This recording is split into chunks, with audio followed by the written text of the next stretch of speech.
அதுலயும் அவ ஒரு பேஷண்ட். இந்த அதிர்ச்சியான விஷயத்த அவ எப்படி எடுத்துப்பா? ஒருவேளை இந்த அதிர்ச்சியான விஷயத்த அவளால தாங்க முடியலன்னா அது அவ உயிருக்கெல்லாம் ஆபத்தா முடியும். உண்மைதாங்க.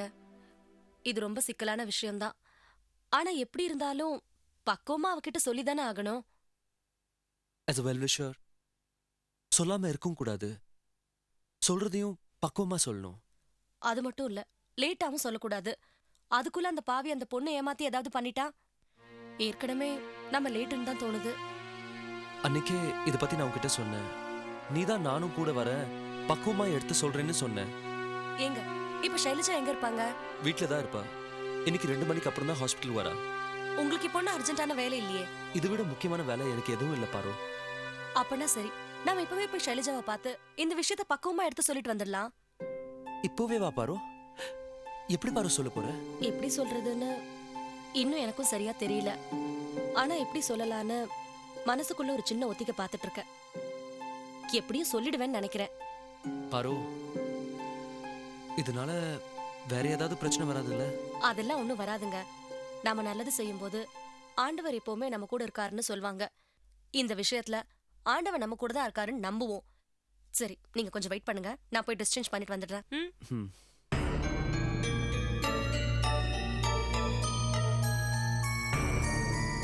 Let's be positive.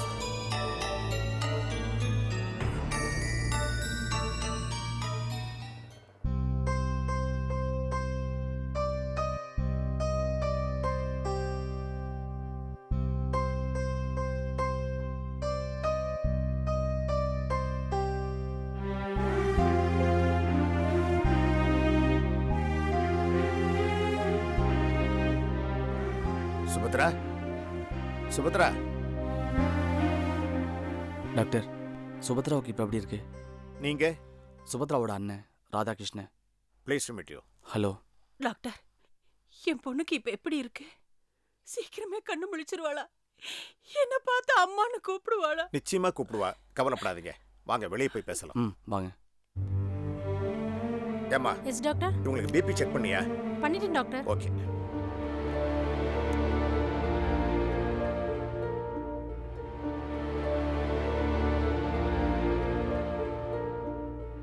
Mister Radhakrishnan,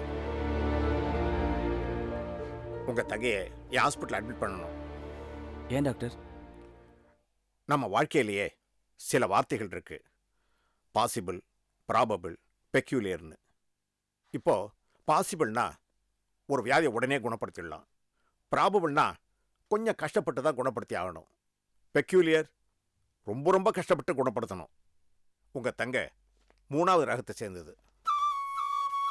doctor, அப்ப என் தங்கச்சியை குணப்படுத்துறது ரொம்ப கஷ்டமா டாக்டர்? அதை நாம எடுத்துக்கிற விதத்தை பொறுத்தது. உங்க தங்கச்சி 3 மாசமா கோமால இருந்திருக்காங்க. ஒரு 3 மாசத்துலயோ இல்ல 6 மாசத்துலயோ குணப்படுத்திடலாம். 20 வருஷமா கோமால இருக்கிற ஒரு பேஷண்ட்டை நான் ட்ரீட் பண்ணியிருக்கேன். அதை கம்பேர் பண்ணும்போது உங்க சிஸ்டர் பை ஃபார் பெட்டர். எப்போ டாக்டர் அட்மிட் பண்றது? நான் விவரமா சொல்லி அனுப்புறேன், அப்புறம் நீங்க அட்மிட் பண்ணா போதும். வரேம்மா. வரேன். Okay sir.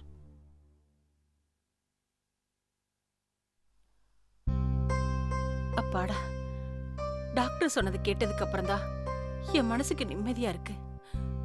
சுபத்ரா சீக்கிரம் குணமாயிருவான்னு என் உள் மனசு சொல்லுது. கூடிய சீக்கிரம் குணமாயிடுவாம்மா. அதுக்கப்புறம் தான் எனக்கு எல்லாமே. ராதா, அவங்க பத்திரமா ஊருக்கு போய் சேர்ந்துட்டாங்களாம். நீ காலையில ஆபீஸ் போனதுக்கு அப்புறம் எனக்கு ஃபோன் பண்ணி சொன்னாங்க. யாருமா? அதான்ப்பா, அந்த மஞ்சுவும் அவங்க அப்பா அம்மாவும் தான். ஓஹோ. என்னப்பா சாதாரணமா ஓஹோங்கிற? பாவம், அந்த பொண்ணு உன் மேல எவ்வளவு பாசம் வச்சிருக்கா தெரியுமா? உன்கிட்ட தனியா சொல்ல சொல்லி அந்த 10 நிமிஷத்துல 10 தடவை என்கிட்ட சொல்லிட்டா. நான் சொல்றேனேன்னு தப்பா நினைக்க மாட்டியே? சொல்லுங்கம்மா. ஒரு நல்ல நாள் பார்த்து பாக்குவத்துல மாத்திக்கலாம். அதோட கல்யாணத்தையும் சீக்கிரம் முடிச்சிட்டா நல்லதுன்னு தோணுதுப்பா. என்னப்பா அப்படி பாக்குற? நான் ஒன்னும் தப்பா சொல்லலையே. தப்பா ஒன்றும் சொல்லலம்மா, சந்தர்ப்பம் புரியாம பேசுறீங்க. இப்ப நம்ம குடும்பம் இருக்க நிலைமையில எப்படி நான் கல்யாணம் பண்ணிக்க முடியும்? ராதா, சுபத்ரா ஒரு கண்ணுன்னா நீயும் ஒரு கண்ணுதான். ஒரு கண்ணு கெட்டு போயிருச்சுன்னா இன்னொரு கண்ணு கெட்டு போயிடணும்னு விட்டுற முடியுமா? நல்லா இருக்கிற கண்ணை பாதுகாக்கிறது எங்க கடமை இல்லையா? நீங்கள் ஒன்றும் கவலைப்படாதீங்கம்மா. உங்கள் ஆசையை நிராசையாக்கிற மாட்டேன். கொஞ்சம் பொறுமையாக இருங்கன்னு தான் சொல்கிறேன்.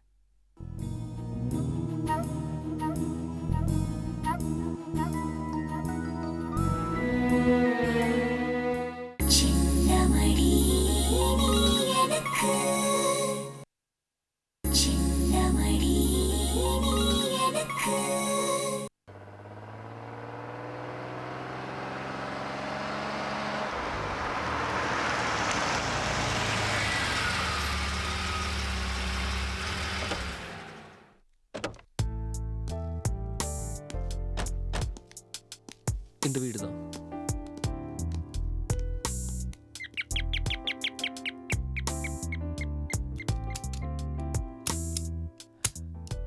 ஹாய் ஷைலு. ஹாய், வாங்க வாங்க. என்ன ஆச்சரியமா இருக்கு, ரெண்டு பேரும் ஜோடியா வந்திருக்கீங்க. உட்காருங்க. உங்களை பார்த்துட்டு போலான்னு தான் வந்தோம். இருந்து இப்பதான் நீங்க சந்தோஷமா இருக்கீங்க, அதான் பார்த்துட்டு போலான்னு வந்தோம். தப்பா? ஐயோ, தப்பே இல்ல. நீங்க ரெண்டு பேரும் ஜோடியா வந்திருக்கீங்க, அதுவே எனக்கு ரொம்ப சந்தோஷம். சரி, என்ன சாப்பிடுறீங்க? இல்ல ஒண்ணும் வேணாம் ஷைலு. என்ன இது, ரெண்டு பேரும் ஃபர்ஸ்ட் டைம் ஜோடியா வந்திருக்கீங்க, கண்டிப்பா ஏதாவது சாப்பிட்டே ஆகணும். ஒரே நிமிஷம் வந்துடுறேன்.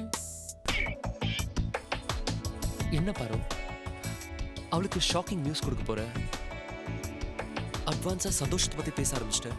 ஏங்க, எடுத்த உடனே இந்த விஷயத்தை பத்தி பேச முடியுமா? கொஞ்சம் பொறுமையா தான் ஆரம்பிக்கணும். நீங்க வெயிட் பண்ணி பாருங்க.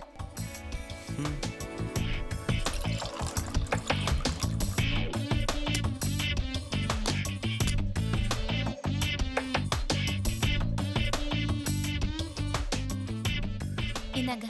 எதுக்கு ஷைலு இதெல்லாம்? பேசாம சாப்பிடுங்க. எடுத்துக்கோங்க சிவா. தேங்க்ஸ்.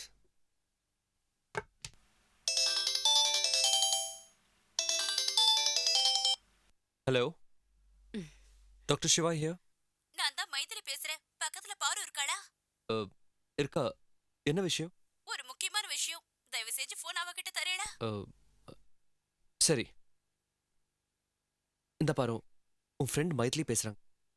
ஏதோ முக்கியமான விஷயம் போல இருக்கு. என்னங்க இது? நான் இல்லன்னு ஏதாவது சொல்லி சமாளிக்க வேண்டியதானே? சொல்லிருப்பேன், ஆனா அவ ஏதோ பிரச்சனைல இருக்கா போல இருக்கு. பேசும்போதே அழுற மாதிரி இருக்கு. பேசு. அழறாளா? கொடுங்க ஒரு நிமிஷம் ஷைலு. ஹலோ மைதிலி, நான் பார்வதி பேசுறேன். சொல்லு. பாரு, நான் மோச போயிட்டேன்டி. இது பாரு மைதிலி, எதுவா இருந்தாலும் அழாம சொல்லு. நோக்கே நன்னா தெரியும்ல, நான் ஏத்துக்காரருக்கு ஏதாவது குறை வச்சிருக்கேனா? இல்ல, இப்ப அதுக்கு என்ன? அவரு என் மூஞ்ச பார்த்து நசிங்க போன ஈயச்சொம்பு மாதிரி இருக்குன்னு சொல்றாருடி. எனக்கு கல்யாணம் பண்ணிட்டதே போன ஜென்மம் செஞ்ச கர்மம்ன்றாருடி. பாத்தியா பாரு என் நிலைமைய. இப்படியெல்லாம் என்ன திட்டுட்டு எங்கேயோ போனாருடி. ஆத்துக்கு வந்து 2 நாள் ஆச்சு. அப்படியா? அவர் கோவப்படுற மாதிரி நீ என்ன சொன்ன? நான் ஒண்ணுமே பண்ணல பாரு. ஒண்ணுமே பண்ணலையா? ஒண்ணுமே பண்ணாம அவர் எதுக்கு உன் மேல கோச்சுக்கிறாரு? கண்டிப்பா நீ ஏதாவது பண்ணிருப்ப. நான் ஒண்ணும் பெருசா பண்ணல. அவரு தினமும் அங்க பார்ட்டி இங்க பார்ட்டின்னு குடிச்சிட்டு ஆத்துக்கு வராருடி. 12-1 மணின்னு. ஏன்னா இப்படி எல்லாம் பண்றேன், நீங்க எல்லாம் ஒரு ஆம்பளையான்னு கேட்டேன். இது தப்பா? இது போறாதா? இப்படி ஒரு கேள்வி கேட்டா எந்த ஆம்பளைக்கு தான் கோவம் வராது? என்னடி பாரு, அப்ப தினமும் அவர் குடிச்சிட்டு ஆத்துக்கு வரலன்னு சொல்றியா? தப்புதான் மைதிலி. புருஷன்காரன் என்ன தப்பு செஞ்சாலும் பொறுத்துக்கிறவதான் பொண்டாட்டி. என்னதான் நமக்கு சமூகத்துல தனி அடையாளம் இருந்தாலும் நாமெல்லாம் வீக்கர் செக்ஷன் தானே, அடங்கிதான் போகணும். ஆம்பளைங்கன்னா சில நேரங்கள்ல அப்படி இப்படிதான் இருப்பாங்க. நீதான் அவர் வழிக்கு போய் அவரை உன் வழிக்கு கொண்டு வந்திருக்கணும். அப்ப நான் செஞ்சது தப்புங்கறியா? தப்புன்னு சொல்ல வரல மைதிலி. இந்த விஷயத்துல நீ இன்னும் கொஞ்சம் பொறுமையா இருந்திருக்கலாம். சரி, நீ ஒன்னும் கவலைப்படாத. இப்ப நான் ஒரு முக்கியமான விஷயமா வெளியே வந்திருக்கேன். அப்புறமா நானும் அவரு வந்து உன் ஹஸ்பண்ட பார்த்து சமாதானப்படுத்துறோம். சரியா?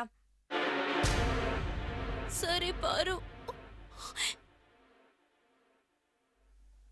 பாவங்க மைதிலி, அவளுக்கும் அவங்க வீட்டுக்காருக்கும் ஏதோ பிரச்சனை போல இருக்கு. மைத்திலிங்கிறது உங்க ஃப்ரெண்டா? ஆமா, ரொம்ப க்ளோஸ் ஃப்ரெண்ட். க்ளோஸ் ஃப்ரெண்டுன்னு சொல்லிட்டு அவங்களுக்கு தப்பான முறையில் அட்வைஸ் பண்ணிட்டு இருக்கீங்களே, இது உங்களுக்கே நல்லா இருக்கா? தப்பான முறையிலையா? நீங்க என்ன சொல்றீங்க? பின்ன என்னங்க, பொம்பளைங்கள நீங்களே வீக்கர் செக்ஷன் சொல்றீங்க, புருஷன் எப்படி பிஹேவ் பண்ணாலும் அடங்கி போகணும்னு சொல்றீங்க. வேற என்ன வழி இருக்கு ஷைலஜா? இந்த உலகத்துல பொண்ணா பிறந்துட்டாலே என்னைக்குமே யாராவது ஒருத்தரை சார்ந்துதான் இருக்கணும். நீங்க சொல்றது ரொம்ப தப்பு. பெண் விடுதல அது இதுன்னு பேசுற இந்த காலத்துல நீங்க இப்படி பேசுறது எனக்கே ஆச்சரியமா இருக்கு. ஒரு ஆண் துணை இல்லாம ஒரு பொண்ணு கௌரவமா சாதனைகளோட வாழ்ற காலம் இது. இப்ப என்னையே எடுத்துக்கோங்க. என் புருஷனால நான் படாத கஷ்டமே இல்ல. இருந்தாலும் எந்த தப்பும் பண்ணாம ஒரு டாக்டரா கௌரவமா வாழ்ந்துட்டு இருக்கேன்ல.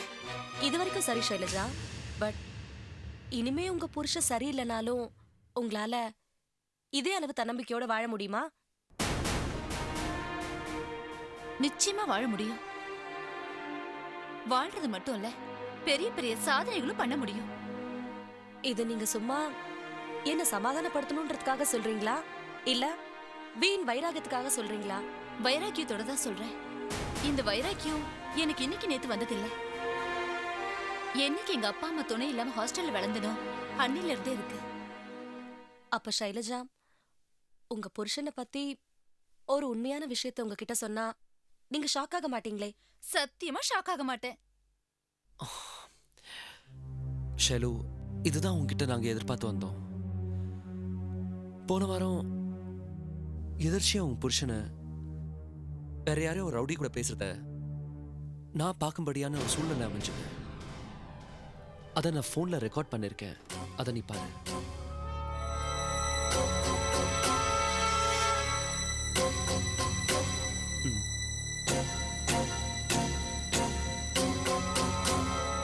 பரவாயில்லையா, பொண்டாட்டியை கவுத்துட்டா. அவன் எங்கடா கவுந்த? பேங்க்குக்கு போய் 5 லட்சம் ரூபாய் பணத்தை டிராப் பண்ணிட்டுவான்னு ஒரு செக் கொடுத்தான். அது சரி, பணத்தை எடுத்துட்டு வரும்போது பாதியில திருடிட்டு போயிட்டான்னு ஆட்டையை போட்டேன். எப்படின்னு? ஆனா நீ தொழிலுக்கு புதுசுடா. நமக்கு இதே தானே, ரொம்ப நாளும் செய்யறோம்ல. அதான் என்ன ஒண்ணு, சொந்த வீட்லயும் கொள்ளை அடிக்கிற மாதிரி ஒரு கொடுமை எதிரிக்கு கூட வரக்கூடாது. என்னடா பண்றது? நான் கொடுத்து வச்சது அவ்வளவுதான். ஆனா ஏன் சலிச்சுக்கிற? அதான் நல்ல மாதிரி நடிச்சு உன் பொண்டாட்டியை நம்ப வச்சிட்டல. அதுக்கு நான் எவ்வளவு கஷ்டப்பட்டேன் தெரியுமா? நீ சொல்றதெல்லாம் சரி, வேற என்ன செய்யறது உத்தேசம்? வேற என்ன, கொஞ்சம் கொஞ்சமா அவளுடைய சொத்து எல்லாத்தையும் பிடிக்கிட்டு அவளை போட்டு தள்ளிட வேண்டியதான். நல்ல வேலை என்கிட்ட கேமரா செல் இருக்கிறதுனால அப்படியே அவங்க பேசுறத நான் ரெக்கார்ட் பண்ணிட்டேன். இப்ப சொல்லு ஷைலு, இது உனக்கு உண்மையிலேயே அதிர்ச்சியா தானே இருக்கு? இல்ல, இத நான் ஓரளவுக்கு எதிர்பார்த்ததுதான். Thank God. இப்போதான் என் மனசுக்கு நிம்மதியா இருக்கு. இது உன்கிட்ட சொல்லவும் முடியாம சொல்லாம இருக்கவும் முடியாம நான் தவிச்ச தவிப்பு எனக்கு தான் தெரியும் ஷைலு. இத சொல்றதுக்கு நீங்க இவ்வளவு கஷ்டப்படுறீங்கன்னு எனக்கு புரியல.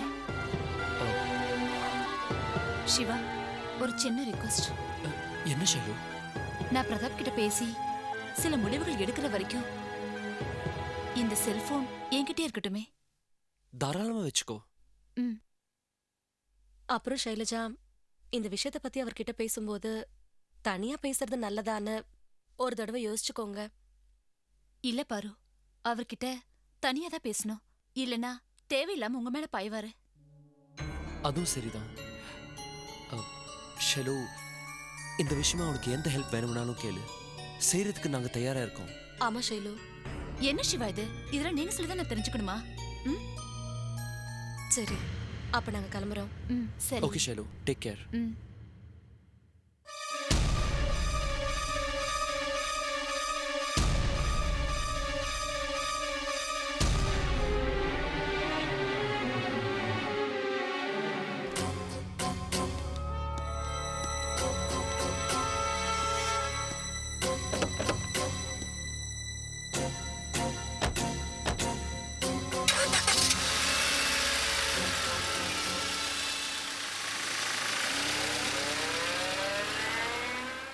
சின்னமணி நீ எனக்கு சின்னமணி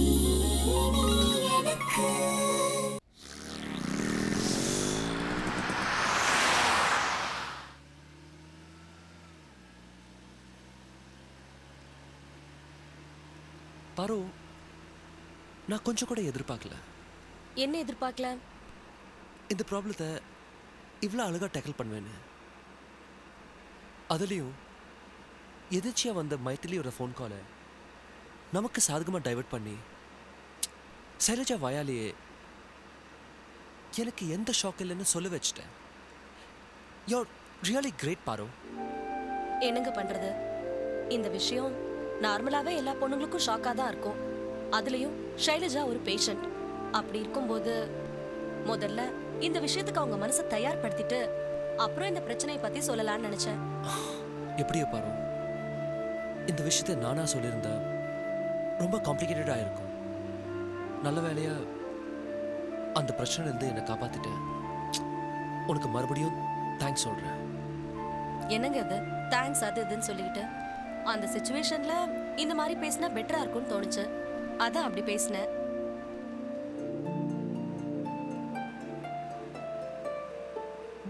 ஏதோ யோசிக்கிற மாதிரி இருக்கு. இல்ல, திடீர்னு வந்த யோசனைக்கு இவ்வளவு பவர்னா, நீ மட்டும் MBBS படிச்சிருந்தா என்ன ஆயிருக்கும்னு யோசிச்சேன். என்ன ஆயிருக்கும்? நீ தான் சீஃப் டாக்டரா இருந்திருப்ப, நான் உனக்கு அசிஸ்டண்டா இருந்திருப்பேன். போதும் உங்க ஜோக். முதல்ல ரோட்டு பார்த்து வண்டியை ஓட்டுங்க. பார்த்து தான் ஓட்டுறேன். பாரு, இப்போ எனக்கு மைதிலி நினச்சாதான் கொஞ்சம் கவலையா இருக்கு. நீங்க ஒன்றும் அவளை பத்தி கவலைப்படாதீங்க. நம்ம போற வழியில அவளை பார்த்து ஒரு சின்ன தேங்க்ஸ் சொல்லிட்டு போயிடலாம். தேங்க்ஸ் சொல்றதா? முதல்ல அவ பிரச்சனையை சால்வ் பண்ணிட்டு அப்புறம் வீட்டுக்கு போறோம். ஓகே? அப்படியே பண்ணலாம். இது பாருங்கண்ணா, நான் பாக்கெட் பண்ணிட்டேன். அடுத்தது பிளாக் போட்டா நான் தான் இந்த கேம்ல வின்னு. நீ முதல்ல பாக்கெட் பண்ணு, அப்புறம் பாப்போம். பாருங்க. இதுல ஏன் வரியா உனக்கு? ஐயோ, வாய் மூடுறீங்களா? என்ன அந்த பையன் அவ்வளவு அழகா இருக்கான்? யாருண்ணா? இந்த அழுகினி ஆட்டம் தானே வேணாங்கிறது. ஒழுங்கா அடி வின் பண்ணுங்களேன். வின்னா நானா? பாயிண்ட் குறைக்கலாமேன்னு எடுத்தேன், அதுலயே பார்த்து கண்டுபிடிச்சிட்டேன். எனக்கு என்னமோ இந்த கேரம்ல நீ விஸ்வநாதன் ஆனந்த மிஞ்சிர போறடி. ஐயோ, அவ ஆடுறது செஸ்னா, அது கூட எனக்கு தெரியாதா? மாத்திட்டால? சரிமா, ஒழுங்கா ஆடுங்க. சரி. ஜெயிக்க போற டைமை பார்த்து உயிரை வாங்காதீங்க. என்ன பாரு இது, ரெண்டு பேரும் பயங்கரமா சண்டை போடுவாங்கன்னு பார்த்தா ஜாலியா விளையாடிக்கிட்டு இருக்காங்க. நான் வின் பண்ணிட்டேன். பாத்தேளா நான் எப்படி ஆடுறேன்? கொஞ்சம் இறி, ரொம்ப பெருமைப்பட்டுக்காத. உனக்கா நான் விட்டு கொடுத்தேன்.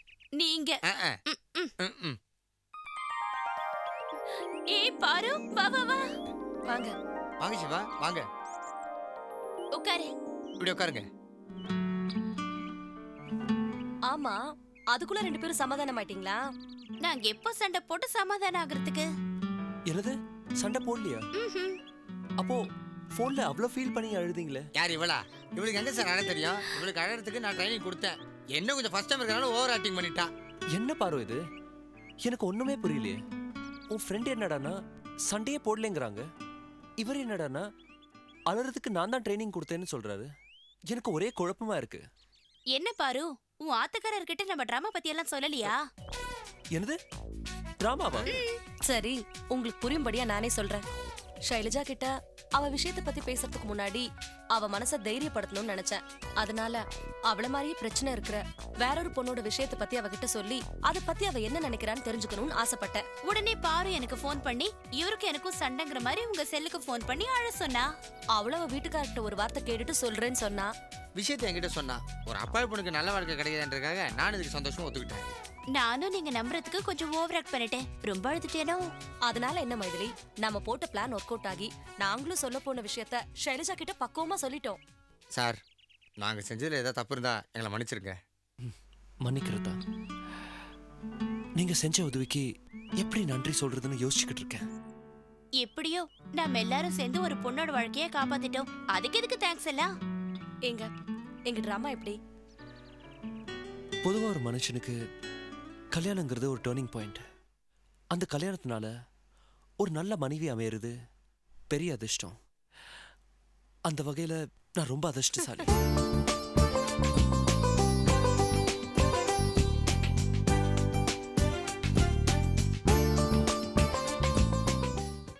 அகல் விளக்கின் அடியினிலே நிழலா